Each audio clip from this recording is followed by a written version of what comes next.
गुरुवर आप ये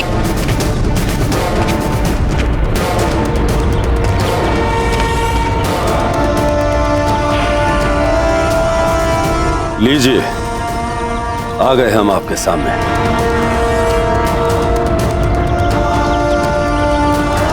प्रणाम आचार्य।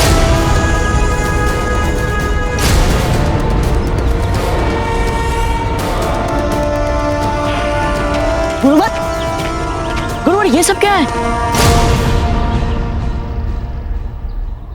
और प्रताप, आपके चरणों में तीर छोड़कर इन्होंने आप पर आक्रमण नहीं, आपका सम्मान किया। एक अच्छा धनुर्धर इसी प्रकार अपना बाण छोड़कर अपने सामने वाले पर सम्मान पूर्वक प्रणाम अर्पित करता है ना राणा खेता जी? बैरम खान का साथ देना या तटस्थ रहने वाली बात, आप इन दोनों बातों को भूल जाइए। हमने तो उसी समय निर्णय कर लिया था जब आप हमारे जंगल में आए थे कि हम आप ही का साथ देंगे। इसलिए नहीं कि आप मेवाड़ के राजकुमार हैं, बल्कि इसलिए कि आपने हमारे प्रति समानता और अपनत्व दिखाया था। हम भीलों को बाहर वालों से न तो कभी प्रेम मिला और ना ही भाईचारा, और आपने हमारे भीलों के साथ बैठकर रोटी खाई। ये निर्णय तो उसी समय हो गया था। और प्रताप को तो बहुत पसंद है। अनेकों बार इन्होंने गुरुकुल में विशेष रूप से रोटी अपने लिए बनवाई थी। खाओ कुंवर प्रताप। रही बैरम खान के स्वर्ण की बात, तो हम भीलों के लिए स्वर्ण किस काम का? तो फिर आपने ये बात बैरम खान के सामने क्यों नहीं कही? क्योंकि हम छापामार लड़ाई में विश्वास रखते हैं। घोषणा करके लड़ाई करना हमारी परंपरा नहीं है। हम भील किसी के सामने अपने मन की बात इतनी सरलता से नहीं रखते। मन की बात मन में ही रखते हैं, और जो करना होता है वो हमारे मन में ही रहता है। यही तो अंतर है मैदान की और जंगल की लड़ाई में। यदि यही निर्णय हम बैरम खान के सामने सुना देते तो बैरम खान दिल्ली से और फौज मंगवा लेता, हमारे जंगलों को चारों ओर से घेर कर हमें समाप्त कर देता। शत्रु को सचेत ही क्यों किया जाए? कैसे विश्वास कर लें हम आपका? कैसे विश्वास कर लें कि आप बैरम खान नहीं अपितु हमारे साथ हैं? कैसे विश्वास कर लें? ये सब एक चाल नहीं है।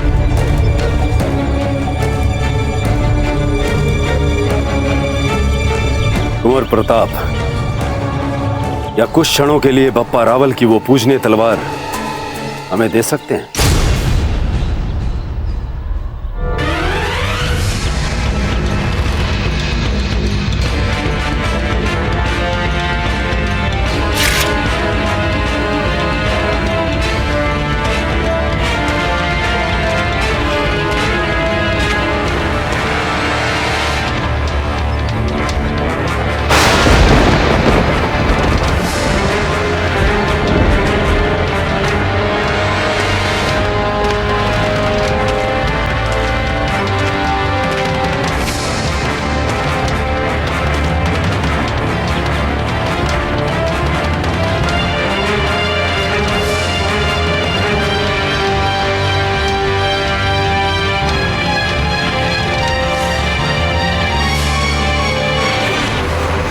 हम बप्पा रावल की इस पूजनीय तलवार की सौगंध खाते हैं।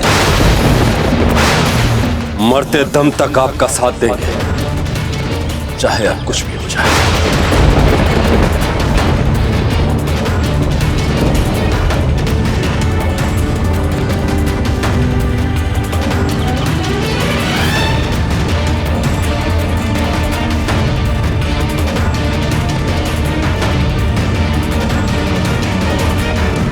आज से हर भील हमारा भाई हुआ राणा खेता जी। अब जब तक हम इन विदेशी मुगलों को अपनी मातृभूमि से खदेड़ कर ना रख दे, हम कंधे से कंधा मिलाकर इनसे लड़ते रहेंगे।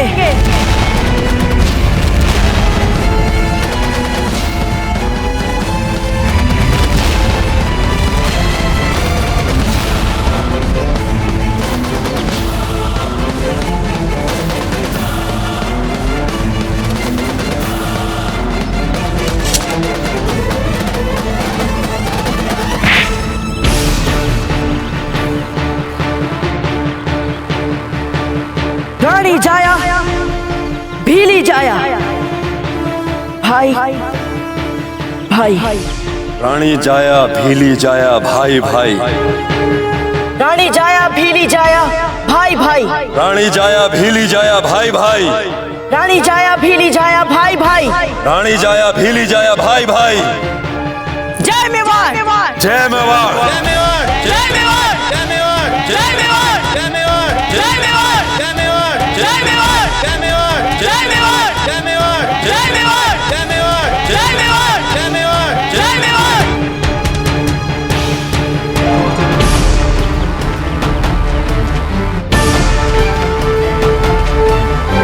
ये क्या हो गया? कहाँ तो वो बैराम खान हमें सोने से लाद रहा था और कहाँ ये लड़का हमें रुलाने पे तुला है। मुगल फौज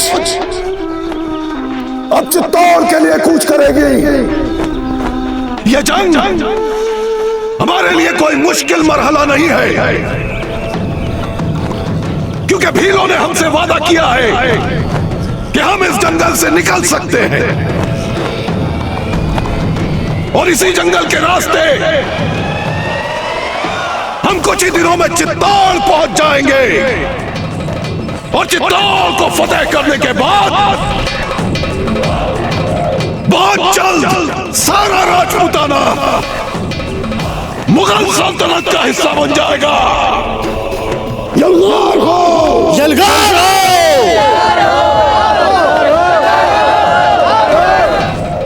अली खान, हर लम्हा होशियार रहो, जंग में कुछ भी हो सकता है।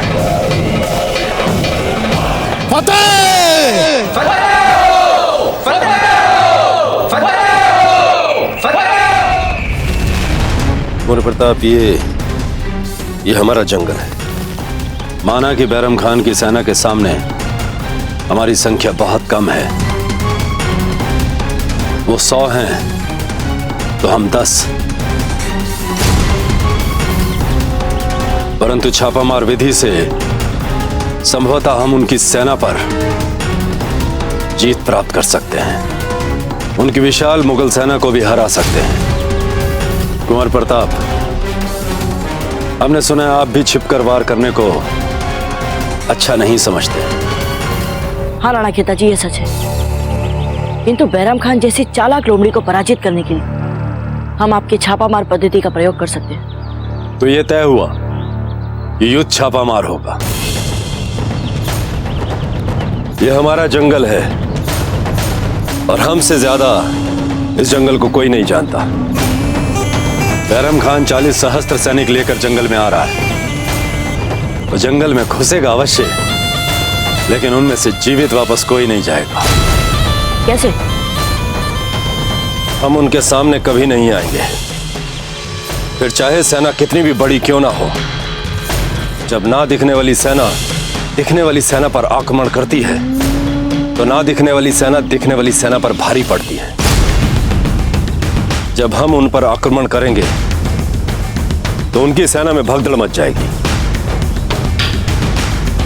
तब हमारी छोटी छोटी टुकड़ियां छिपकर उन पर विष बुझे तीरों से आक्रमण करेंगी और उनके एक एक सैनिक को चुन चुन कर मारेंगे। किंतु इतनी बड़ी सेना पर हम आक्रमण कैसे करेंगे राणा खेता जी? उनको बांटकर। ये देखिए, हमारे जंगल में चारों ओर छोटी छोटी पगडंडियां हैं और संकरे मार्ग हैं। जब बैरम खान की सेना इन मार्गों से निकलेगी तब हमारे छिपे हुए भील उन पर तीरों की बौछार कर देंगे। किंतु राणा खेता जी, मुगलों ने वैकल्पिक मार्ग ढूंढ लिया भागने के लिए तो? नहीं कुंवर प्रताप, जो इस जंगल के बारे में नहीं जानता उसके लिए यह जंगल मात्र एक भूल भुलैया है। बाहर वाला यहां आकर खो जाता है। वो जितना इस जंगल से बाहर निकलने का प्रयास करेंगे उतने ही हमारे जाल में फंसते चले जाएंगे। बस एक ही विकल्प होगा, उन्हें मरना होगा। बैराम खान को समय रहते हमारी योजना का पता ना चला तो उसकी विशाल सेना निश्चित रूप से मारी जाएगी। यहाँ बताना पड़ेगा उसे।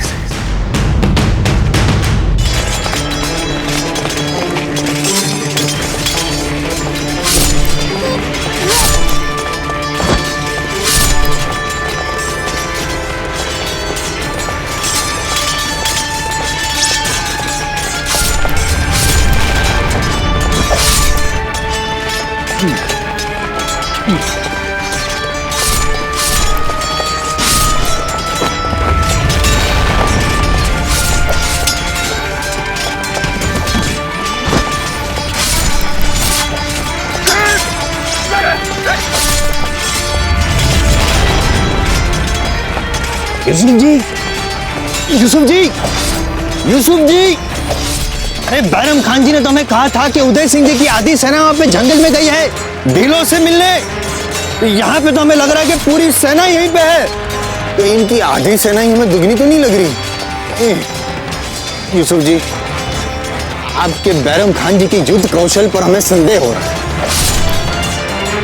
आपके बैरम खान जी ने हमें मरवा डाला है। हुजूर, फिर भी उदय सिंह से दुगनी फौज है हमारे पास। अब आपके ही सिपाही जंग में निकम्मे साबित हो रहे हैं, तो इसमें हुजूर बैरम खान साहब की क्या खता है? खता? ठीक से लड़ो वरना हमारा खो जाएगा अता पता, हमें होना पड़ेगा लापता, समझे? खता खता खता, ठीक से लड़ो।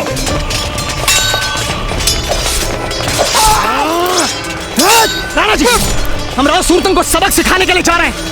क्या उसके सैनिकों को संभालने के लिए हमारा सैन्य बल पर्याप्त है? नहीं रावत जी, राव सुल्तान को उसके विश्वासघात और देशद्रोह के लिए हम स्वयं ही सजा देंगे। तो राणा जी, आप बुरी तरह से घायल हैं। हम हैं ना, हम जा रहे हैं। नहीं रावत जी, हम स्वयं जाएंगे और अपनी तलवार से उसका सर काटेंगे। राव सुल्तान, और आए हम, अगर बच सकता है तो बच आज। उदय सिंह जी के साथ युद्ध? पागल कुत्ते ने काटा है क्या? अरे यूसुफ जी, उसे छोड़िए, आगे बढ़िए। उदय सिंह जी यहाँ पे आ रहे हैं, कुछ भी कीजिए उन्हें मार डालिए, अन्यथा अन्यथा अन्यथा अन्यथा बैरम खान जी आपको नहीं छोड़ेंगे। उनके कंधे पे एक गहरा घाव हुआ है, उस घाव पर आप वार कीजिए और घाव दीजिए, इतना मारिए कि उदय सिंह जी में जान ही ना बचे। बस आप इतना कीजिए, बाकी हम सब संभाल लेंगे। जाइए, अरे जाइए जाइए, चलो।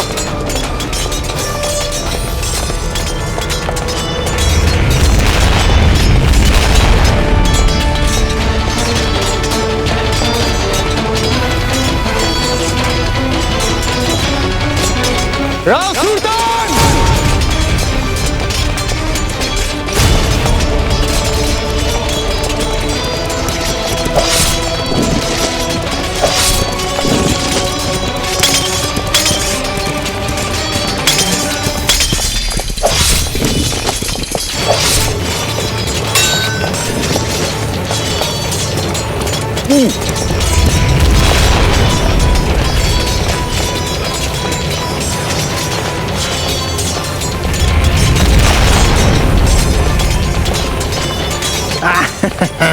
आधे तो आप मर चुके हैं और बाकी जो आदि बचे हैं उसे हम शेष करेंगे। नहीं, यूसुफ जी आपको शेष करेंगे। यूसुफ जी लड़िए। रुक। हुकुम, आज रात हमें यहीं बितानी पड़ेगी। कल सुबह भोर में ही बिजोलिया के लिए हम यात्रा आरंभ कर देंगे।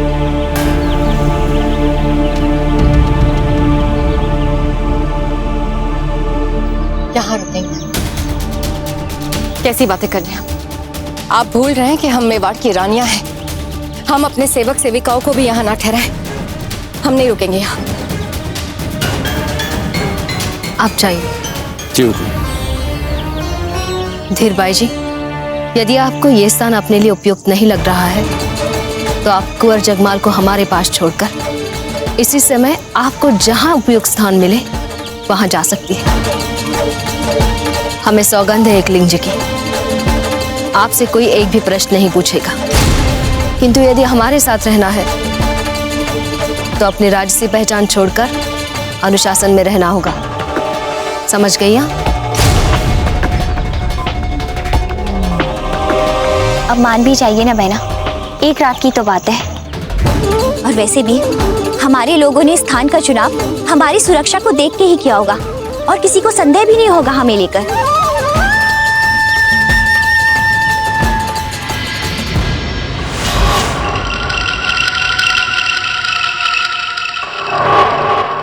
हाँ, तो फिर यह तय हुआ कि हम सब छोटी छोटी टुकड़ियों में बंटकर युद्ध करेंगे और सभी छोटी टुकड़ियां कोई पेड़ों के ऊपर, कोई पत्थरों के पीछे, कोई झाड़ों के बीच में सावधानी से छिप जाएंगी। और जैसे ही बैरम खान की सेना निकट आते दिखाई दे, हम सब अपने अपने स्थानों से आक्रमण करने के लिए तत्पर रहेंगे। किंतु हमें कैसे पता चलेगा कि मुगल फौज हमारे निकट आ रही है?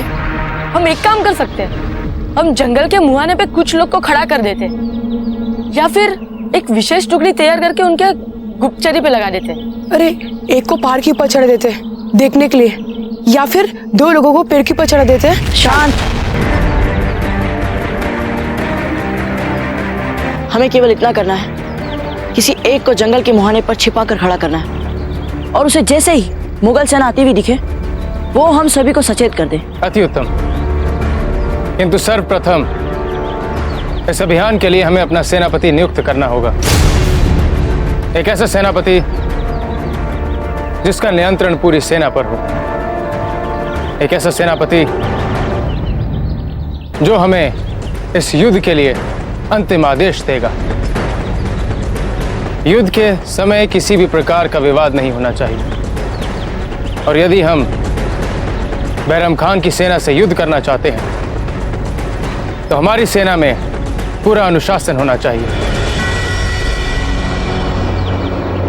कौन होगा हमारी सेना का प्रमुख? आचार्य जी, योग्यता के आधार पर इस पद पर आपको नियुक्त होना चाहिए, पर हम जानते हैं कि आप कोई भी औपचारिक पद स्वीकार नहीं करेंगे, इसलिए इस पद पर कुंवर प्रताप को नियुक्त किया जाना चाहिए, क्योंकि योद्धा होने के साथ साथ ये नेतृत्व करना भी जानते हैं। नहीं राणा खेता जी, ये जंगल आपका है, ये लोग आपके हैं। और सबसे बड़ी बात तो छापामार युद्ध, ये जो युद्ध की परंपरा है ये पीढ़ियों से आपके रक्त में है, तो फिर इस सेना का प्रमुख आप ही को बनना पड़ेगा, क्योंकि आपका आदेश अंतिम आदेश हो। कुंवर प्रताप उचित कह रहे हैं, अब आप ही हमारा नेतृत्व कीजिए।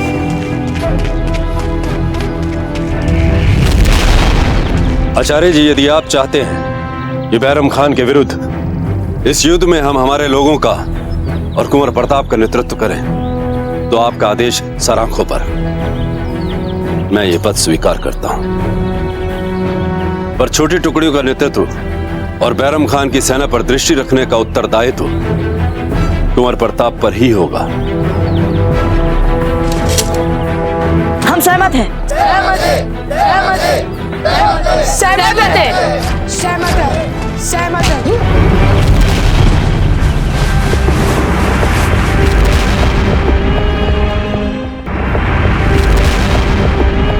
अब हमें यह तय करना होगा कि बैरम खान की सेना पर दृष्टि कौन रखेगा। क्षमा कीजिए गुरु, एक क्षण। हमें लगता है कि हमने अभी अभी किसी की चीख सुनी है। नहीं कुंवर प्रताप, आपने किसी जंगली पशु का स्वर सुना होगा। इस जंगल में बहुत पशु हैं। किंतु राणा खेता जी, हमें नहीं लगता है किसी जंगली पशु का स्वर है। कुंवर प्रताप, जो कार्य आपके सम्मुख है उस पर एकाग्रचित कीजिए। जो आज्ञा गुरु। आचार्य जी, सेना को दूर से आते देखकर सचेत करने के लिए मेरे पास बहुत ही योग्य और अनुभवी एक लड़का है। नत्था, तुम दूर जंगल के मुहाने पर जाकर खड़े हो जाओ। नत्था,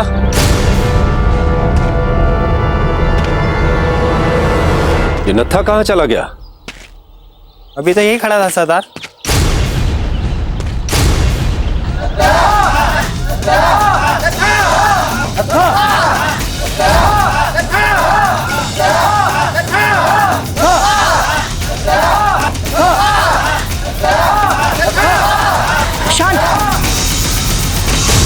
सभी लोग शांत हो जाइए। एक क्षण।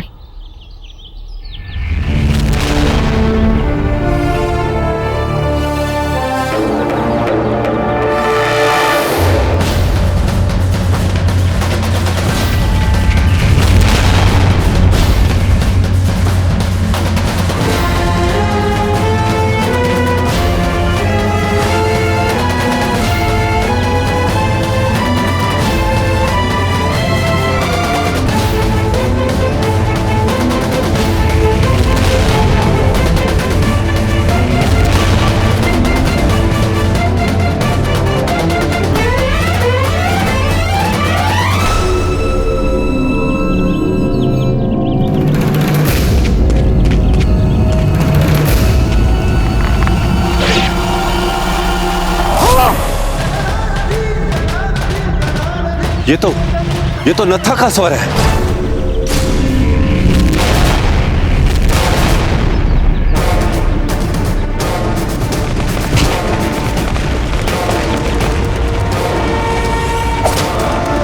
नत्था!